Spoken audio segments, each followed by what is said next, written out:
चक्र नाभि चक्र में भूलेंगे।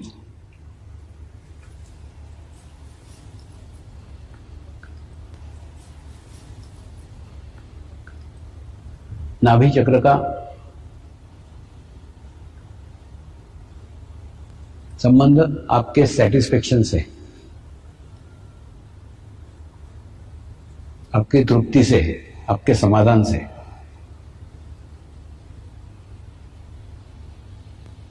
मैं उपभोग का विरोधी नहीं हूं, लेकिन उसी में चित्त डाल के अपने नाभि चक्र को खराब करने के विरोध में हूं। कैसे आपको बताता हूं। जैसे मेरे को कार खरीदना है, मेरे को कार खरीदना है, ऐसे 2 साल तक तुम सोच रहे हो, लेकिन कार नहीं ले पा रहे हो, तो उससे क्या होगा? तुम्हारे अंदर एक अतृप्ति निर्माण हो जाएगी, और 2 साल में अतृप्ति निर्माण होने के बाद में अतृप्ति का स्वभाव बन जाएगा। 2 साल बाद तुम मारुति कार खरीद भी लोगे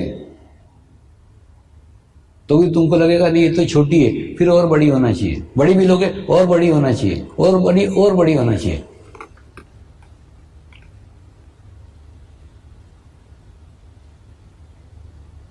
तो जो चीज खरीदना है, खरीद के बाजू हटो ना।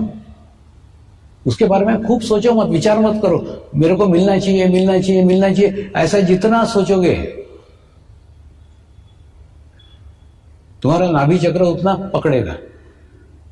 नाभि चक्र जितना पकड़ेगा उसके दुष्परिणाम तुम्हारे नाभि चक्र पे आएंगे।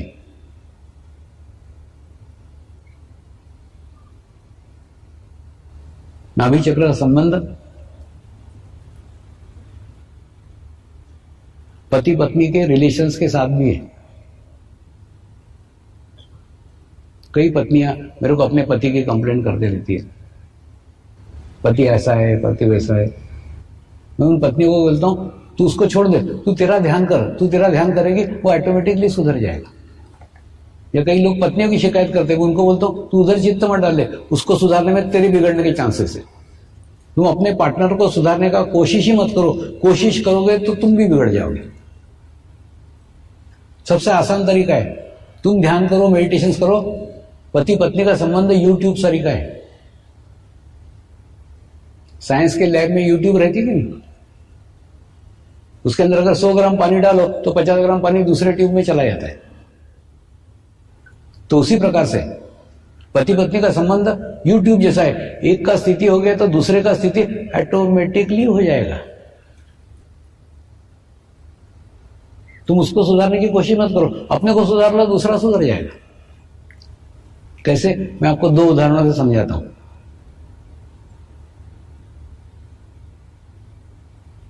एक टेलर था,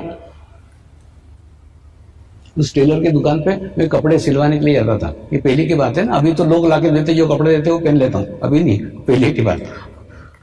अभी तो सब कुछ भी नहीं है मेरा, लोग जो लाके देते वो पहन लेते। तो वो दुकान पे जाता था तो वहां पे उसकी स्त्री भी खड़ी रहती थी, उससे भी नमस्कार चमत्कार होता था। और उसके बाद में एक दिन वो सेंटर पे आई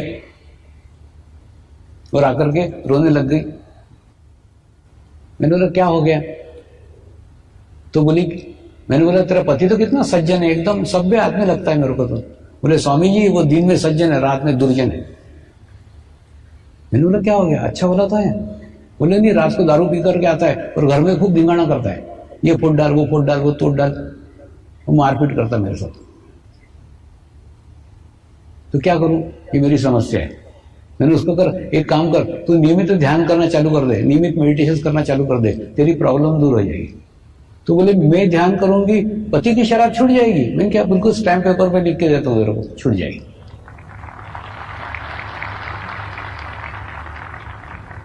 तो रेगुलरली सेंटर पे आने लग गई, रेगुलरली ध्यान करने लग गई। 45 दिन तक ध्यान भी किया, अनुष्ठान पूर्ण किया। अनुष्ठान करने के बाद में फिर भी रो रही थी। बोला क्या हो गया? स्वामी ये वो अभी भी पूरी की पूरी बोतल पी रहा है, आधी भी नहीं हुई अभी उसकी, पूरी बोतल अभी भी शराब पीता है वो। मैं तो रेगुलर ध्यान करती हूं। मैंने उसको कहा तू ध्यान करती है लेकिन तेरा चित्त तो शराबी पति में है ना।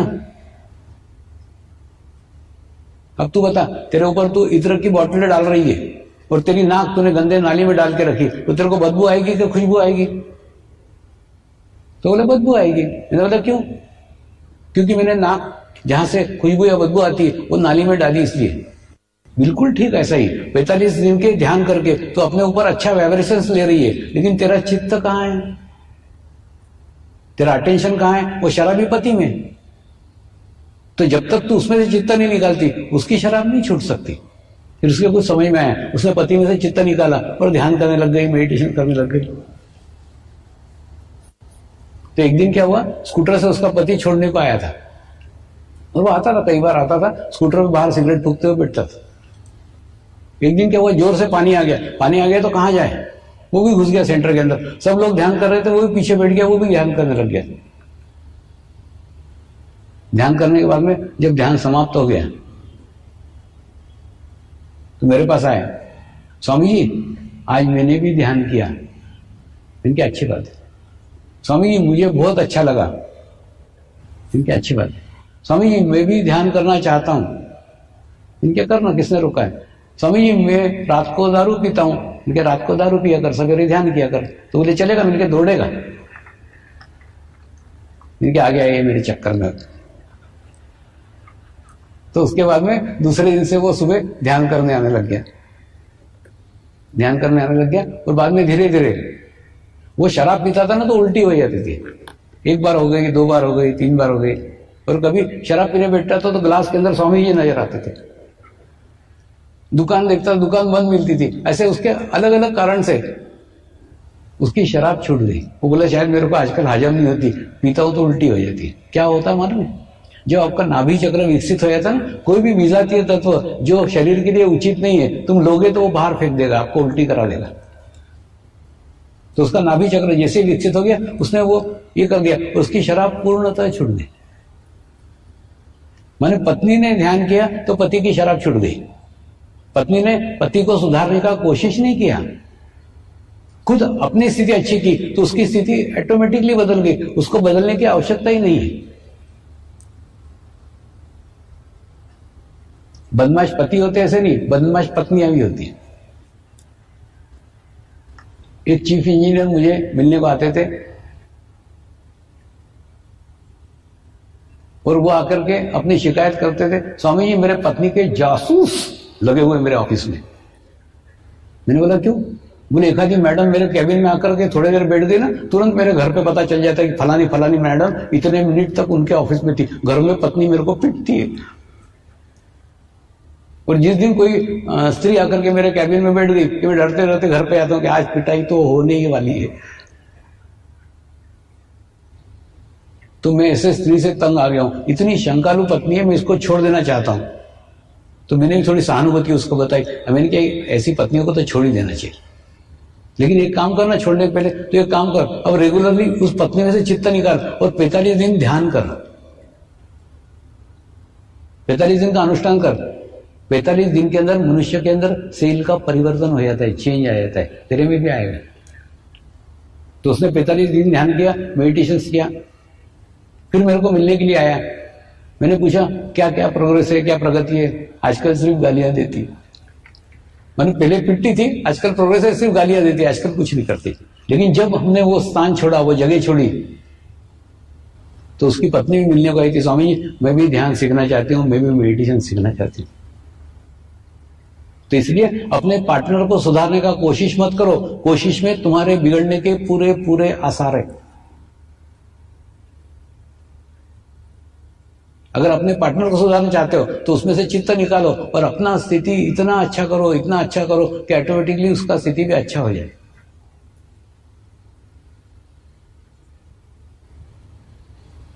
इन नाभि चक्र पे से याद आया, कई बार ना मैं मेरे गुरुओं से झगड़े करता हूं, खूब लड़ता हूं। एक दिन ऐसे ही खूब झगड़ा किया मैंने मेरे गुरुदेव को बोला, तुमने जो ज्ञान, तुमने जो नॉलेज मुझे दिया है उसमें एक शब्द का हेर फेर न करते हुए वैसा का वैसा मैं समाज को दे रहा हूं। दे रहा हूं कि नहीं रहा हूं? बोले हाँ दे रहे। फिर जो प्रगति मेरी हो रही है वो मेरे साधकों की क्यों नहीं होती? या तो मैं बराबर नहीं दे रहा हूं तो वो मुझे बताओ कि मेरी गलती हो रही है, और अगर मैं बराबर दे रहा हूं मेरी गलती नहीं है तो फिर वो बताओ कि मेरे साधकों की प्रगति क्यों नहीं हो रही है? मेरे साधकों की वैसी प्रगति चाहिए जैसी मेरी हुई है।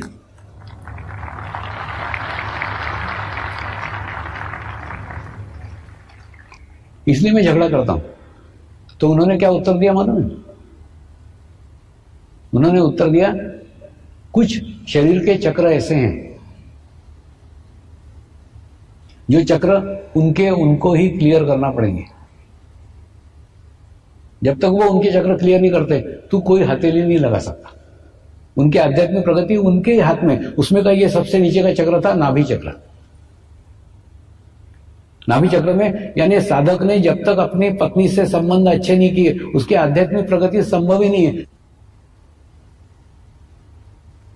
पत्नी ने भी जब तक अपने पति के साथ रिलेशन अच्छे नहीं किए उसकी आध्यात्मिक प्रगति संभव ही नहीं है। नाभि चक्र एकदम स्ट्रांग है, तुम्हारे आंतरिक संबंध आपस में है।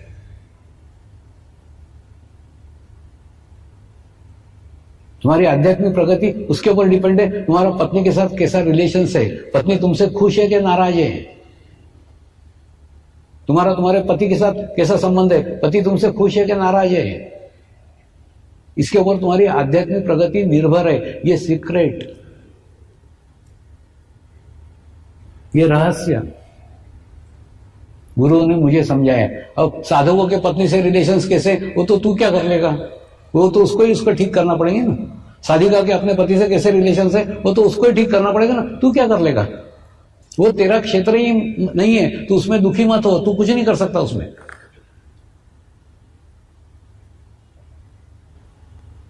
ऐसे ही दूसरा एक चक्र उन्होंने बताया, हृदय चक्र। हृदय चक्र संबंध तुम्हारे मां और तुम्हारे बाप से। तुम्हारे माँ बाप तुमसे कितना खुश है, तुमसे कितना प्रसन्न है, उसके ऊपर तुम्हारी आध्यात्मिक प्रगति निर्भर करती है। आध्यात्मिक प्रोग्रेस निर्भर करती है तुम्हारे माँ बाप तुमसे खुश है या नहीं है। अगर जीवित है तो उनको खुश करने का प्रयत्न करो, प्रसन्न करने का प्रयत्न करो, और नहीं है तो उनके लिए प्रार्थना करो, उनके लिए प्रेयर करो। जो कुछ तुमसे गलतियां हुई तुम्हारे जीवन काल में उसके लिए क्षमा मांगो, माफी मांगो। माँ बाप परमात्मा का रूप होते हैं, वो आपके सभी गलतियों को क्षमा करने में सक्षम है। माँ बाप से तुम्हारे कैसे रिलेशन से उसके ऊपर तुम्हारा हृदय चक्र निर्भर करता है। हृदय चक्र पकड़ेगा। और दूसरा, ये कहानी किससे नहीं है, ये मेरे जीवन के जीवंत अनुभव है। जब मैं इस मार्ग में आया ना तो वो हादसे को समझ करके मेरी मां चल बसी, लेकिन मेरे पिताजी से मेरे रिलेशंस अच्छे नहीं थे। अच्छे नहीं थे मतलब ये मार्ग में आया वो उनको पसंद नहीं था। पहले उन्होंने समझाया, बाद में गालियां दी। तो उसके बाद में जब मैं कोई जंगली लोगों को सिखाता था तो बोलते थे, अंधों में काना राजा, वो जंगली लोगों को कुछ आता जाता नहीं है तो कुछ तो भी बड़बड़ करता है, वो तेरी सुनते बैठते। उसके बाद में फिर मैं लंदन जाने लग गया, फ्रांस जाने लग गया, जर्मनी जाने लग गया। फिर धीरे धीरे ये सब देख करके उनके अंदर बदलाव आया, उनके अंदर चेंज आया। वो बोले, तेरे ही अंदर कुछ तो भी है, जो इतने सारे देश तेरे को बुलाते हैं, लेकिन मेरे समझ में वो नहीं आ रहा है तेरे अंदर क्या है।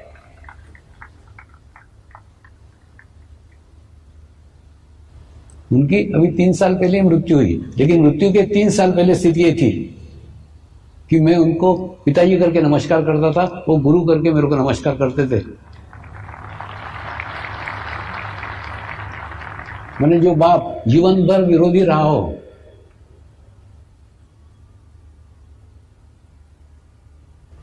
उन्होंने अंत समय में वो स्थिति प्राप्त कर ली थी, वो अवस्था प्राप्त कर ली थी। वो बोले, तूने बाप के रूप में मुझे नमस्कार किया, अब मैं गुरु के रूप में तुझे नमस्कार कर रहा हूं।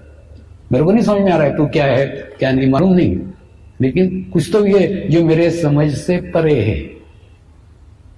मेरे नॉलेज से परे है, लेकिन इतना समझ में आ रहा है दुनिया ऐसे ही तुझे नहीं बुलाती, कुछ तो भी तेरे अंदर है जो अलग है, अद्वितीय है।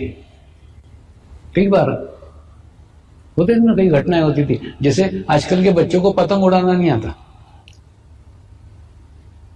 तो मेरे को वो बोलते थे, अरे उनको मालूम था मैं खूब पतंगबाजी करता था पहले, तो बोले अरे आजकल के औलादों को पतंग नहीं उड़ा के दिखा था जरा, तो मस्त मैदान में आकर के पतंग उड़ा के दिखा रहा था उनको, सब बच्चों को दिखा रहा था। लोग भी बोले क्या बुढ़ा पतंग उड़ा रहा है। और पिताजी मेरे को बोले अब ये पतंग उड़ा रहा है, ये मेरा लड़का है, या ये 2-2 लाख लोगों को शिविर में लोगों को प्रवचन देता है, वो मेरा लड़का है। मैंने बोला पतंग उड़ा रहा है तुम्हारा लड़का है, प्रवचन दे रहा है वो और कोई है। वो माध्यम है किसी का, लड़का ये तुम्हारा है, जो पतंग उड़ा रहा है तुम्हारा लड़का है। तो कहने का मतलब जब पिताजी के अंदर चेंज आया, पिताजी के अंदर बदलाव है, तब जाके आध्यात्मिक प्रोग्रेस हुई है, आध्यात्मिक प्रगति हुई है। तो आप भी आपके माँ बाप से जब तक रिलेशंस अच्छे नहीं कर लेते, जब तक माँ बाप को खुश नहीं करते, माँ बाप को प्रसन्न नहीं करते, आपकी भी आध्यात्मिक प्रगति नहीं हो सकती। और तीसरा चक्र है विशुद्धि। विशुद्धि यश का स्थान है। तुम्हारे भाइयों से, तुम्हारे बहनों से रिलेशंस कैसे, उसके ऊपर तुम्हारी आध्यात्मिक प्रगति निर्भर है।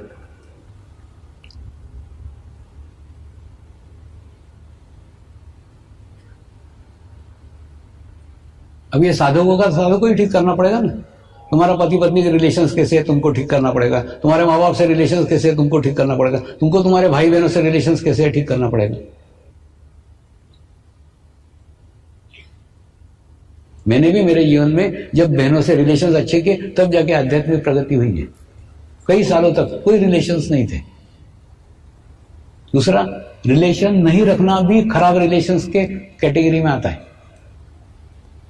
कैसे आता है? बहनें याद करती होगी ना कि अरे पहले अपन भाई के साथ कैसे बचपन में रहते थे, आजकल तो भाई चिट्ठी भी नहीं लिखता, पत्र भी नहीं बोलता, फोन भी नहीं करता। अच्छा, बहनों से रिलेशन अच्छे किए मतलब उनको समर्पण में लाया, ऐसा नहीं है। उनको जिस मार्ग का इच्छा थी, जिस मार्ग में इंटरेस्ट था, उस मार्ग के लिए उनको प्रोत्साहित किया, हेल्प किया, तो ऑटोमेटिकली उनसे रिलेशंस अच्छे हो गए। मेरे को भाई कोई है ही नहीं, तो बहनों से जब रिलेशंस अच्छे हुए तब जाके आध्यात्मिक प्रगति हुई। ये जितने बातें बता रहा हूं ना, ये सब मेरे जीवन के जीवंत अनुभव है। कोई पुस्तक से पढ़ करके आपको नहीं बता, पुस्तकें पढ़ता ही नहीं।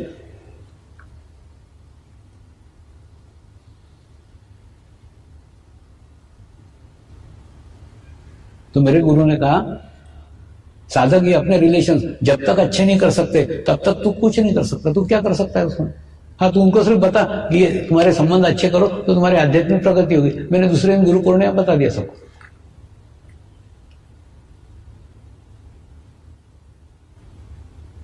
लेकिन मेरी शुद्ध इच्छा है, जैसी मेरी स्थिति है वैसी सबकी स्थिति हो।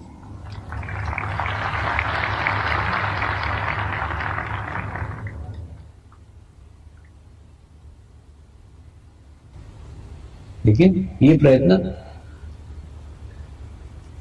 प्रयास तुमको तुम्हारे ही करना होंगे।